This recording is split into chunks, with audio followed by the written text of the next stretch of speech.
Bonjour à vous, nos chers Congo-Lissolois. Nous sommes vraiment heureux de vous retrouver aujourd'hui. Nous allons partager ensemble un lissolo un peu particulier.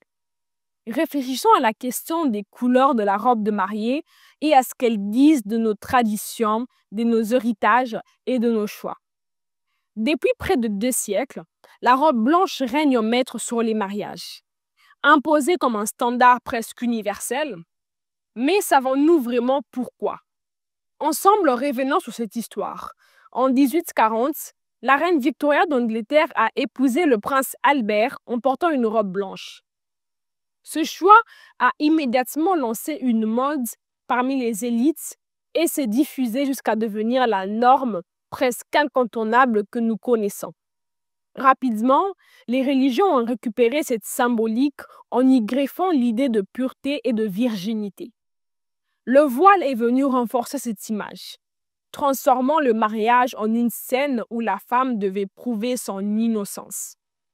Pourtant, autrefois, la mariée choisissait simplement sa plus belle robe, sans obligation de couleur. Le blanc n'était ni impératif, ni sacré. Aujourd'hui encore, certaines femmes tentent timidement de rompre avec cette tradition en portant du bleu ou du rose. Mais cela reste rare.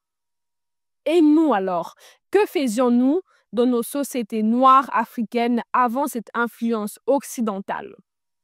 Au Congo-Brazzaville, par exemple, le roi Makoko, symbole suprême d'autorité, portait une tenue rouge lors des grandes cérémonies. Dans bien de cultures africaines, la couleur avait un sens précis et puissant.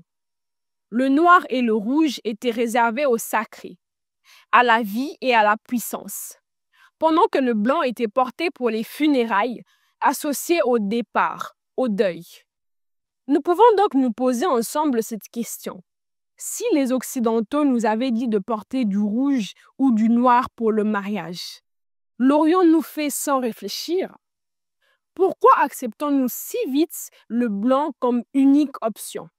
Nous voyons bien là combien nous nous sommes parfois éloignés de nos coutumes, préférant suivre aveuglément des traditions importées. Ce lissolo, c'est une invitation à réfléchir à nos choix. Rien ne nous oblige à porter du blanc. Nous avons la liberté de renouer avec nos propres couleurs, nos propres symboles, nos propres significations. Nous pouvons honorer nos ancêtres en choisissant de teintes qui portent du sens, qui invoquent la bénédiction et le respect de nos traditions.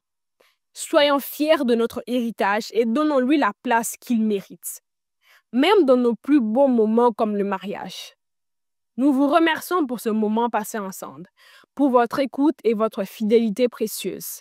Nous espérons que ce lissolo a apporté matière à réfléchir, à questionner, peut-être même à se sentir un peu plus enraciné et libre.